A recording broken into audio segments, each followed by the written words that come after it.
Good Thursday afternoon. Thanks for joining us on KARE 11 News Now. I'm Chris Harapsky. Brand new this afternoon, another person of interest in the assassination of political activist Charlie Kirk. The FBI releasing these photos saying they are a person of interest in the deadly shooting of Kirk at Utah Valley University yesterday. That manhunt starting 24 hours ago after Kirk was shot on campus during an event. This photo taken just seconds before he was killed. Earlier today, President Trump, whom Kirk was a close ally, said he will posthumously receive the Presidential Medal of Freedom. Police say they now have good footage of the shooter who arrived on campus Wednesday morning, and they believe they have the gun used in the shooting as well. Investigators seen today on the rooftop where they believe that deadly shot was fired. Morgan Chesky is on campus at Utah Valley University with new details. Yeah, here in Orem, Utah, authorities sharing some stunning new details in a press conference where they were finally able to start to build a bit of a timeline regarding the actions of this gunman, saying that they believed he arrived on campus here at Utah Valley University at 11:52 a.m. and that through surveillance footage, they were able to piece together whom they believe is what appears to be a college-aged male making his way through stairwells onto a roof of a building where they say at 12:20 p.m. he fired that single fatal shot that killed a 31-year-old Charlie Kirk. Now, this shot was roughly about 200 yards away. They say that following that shot, the gunman then left the roof, jumped off a building, and ran into a nearby neighborhood.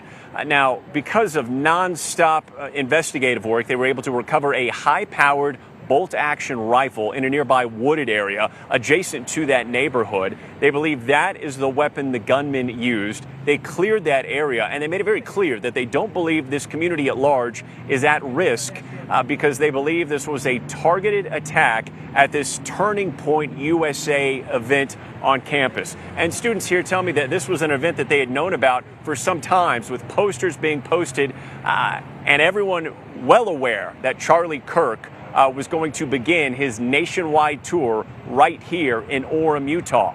Meanwhile, FBI encouraging anyone with video or pictures of that scene to please share with them immediately. We'll send it back to you. This latest instance of politically charged violence is getting reaction from around the country. This, as a Minnesota senator says Charlie Kirk played a major role in getting her into politics. Raya Katane is here with more. To be indicted. Less than 2 weeks before he was scheduled to speak in Minneapolis at the University of Minnesota, conservative activist Charlie Kirk was shot dead on a Utah college campus. I haven't even fully processed what's happening today. He was one of the very first people to give me a shot in politics. 10 years ago, Kirk hired now Minnesota State Senator Julia Coleman to work for his company in its early stages. While he created this crazy empire, and when I worked for him, it was out of his garage of his parents' house.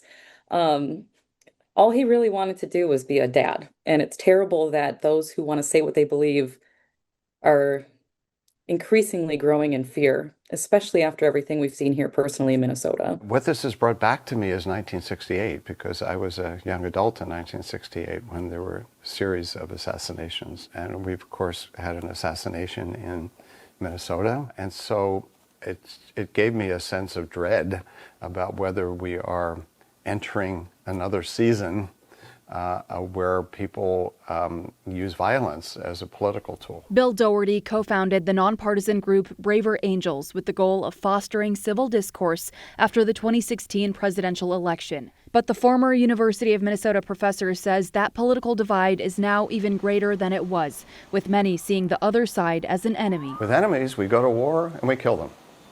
And domestic politics has been taking on the characteristics of war. It used to be that somebody did a terrible killing and assassination, and they were condemned for that. Now, they become heroes to some people. Doherty says the solution starts with all of us building bridges, not division. We've all contributed to this, and we have to together find a way out of this toxic division we have. Raya Katane there. Moving on to this afternoon, one of the students shot at their Colorado high school yesterday is now out of the hospital. the other victims still fighting for their life right now. The gunman, according to police, took his own life. That's after opening fire with a revolver, according to investigators, and hitting 2 people. Ring doorbell footage shows students running from the scene shortly after shots rang out there. Police say they were on scene in less than 2 minutes and made contact with the shooter about 3 minutes after that. The superintendent of that district spoke after the shooting. Safety requires vigilance, partnership, and the unflinching belief that our children deserve better. We cannot pretend that this is just another tragic incident. Right now, mental health resources for the students and staff are available there. The school and several surrounding it in Evergreen, Colorado, were closed today. Fuel, or lack of it, may be the reason behind a deadly small plane crash last week in Cambridge, Minnesota. An early report from the NTSB says their investigators found the aircraft's fuel system dry, despite there being plenty in the right wing's main tank. Authorities are still looking into exactly what happened leading up to that crash. The identity of the pilot has not been released. Got a look from New York City this afternoon as the nation marks 24 years since the 9/11 attacks. Nearly 3,000 people died that day after planes crashed into the Twin Towers, the Pentagon, and a field in Pennsylvania. Ceremonies honoring the victims at all 3 sites happening this morning. At the site of the Twin Towers, every single victim's name was read off. Here at home, volunteers honoring the victims and first responders at Fort Snelling National Cemetery. They cleaned off headstones and beautified the grounds in tribute to first responders and the military community. It's part of a nationwide movement by the nonprofit Carry the Load, which works at more than 60 VA cemeteries. Hundreds of volunteers also spending the day packing meals for the hungry at River Center Auditorium. That event called Remember the Good by Doing Good, and this is its 4th year of doing just that.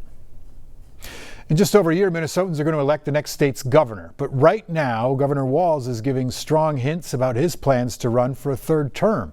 At an event in Inver Grove Heights, we asked Walz directly if he'll jump into the race. Here's what he said. We want to make an official announcement here in the next, I think, few days to try and get out there. It's a privilege of a lifetime to serve as the governor of Minnesota. I said there's no guarantee that this is your spot to have, but I would also say I am very proud of the work we've done. Again, when I hear things like child care, or we talk about the uncertainty in the federal government, I think that steels me that this is one of those things I don't think you switch horses midstream. Right after this, he was pressed further on whether he's leaning toward running for a 3rd term. He told reporters, quote, "I think that's a safe assumption," end quote. But as you heard Walz say, official announcements will come out in the next few days. Right now, we're learning about disruptions at the U of M Twin Cities as union service workers continue their strike. Teamsters Local 320 shared this TikTok video allegedly showing a U of M student in a dining hall with not a lot of food there and no workers. The union blamed the university for not investing in the people who make the campus run. Most residential dining is unaffected, but all retail dining and what they say is robot delivery is out of service right now. But now the university is responding to different reports of harassment by the picketers to the temp workers that are filling in, writing, quote, "threatening people based on their national origin, damaging private property, and preventing supplies from being delivered to a critical healthcare facility are unacceptable actions and will not be tolerated," end quote. The union claims that those reports are not true. New details today about the search for a Wisconsin man who faked his own drowning death and then went to Eastern Europe.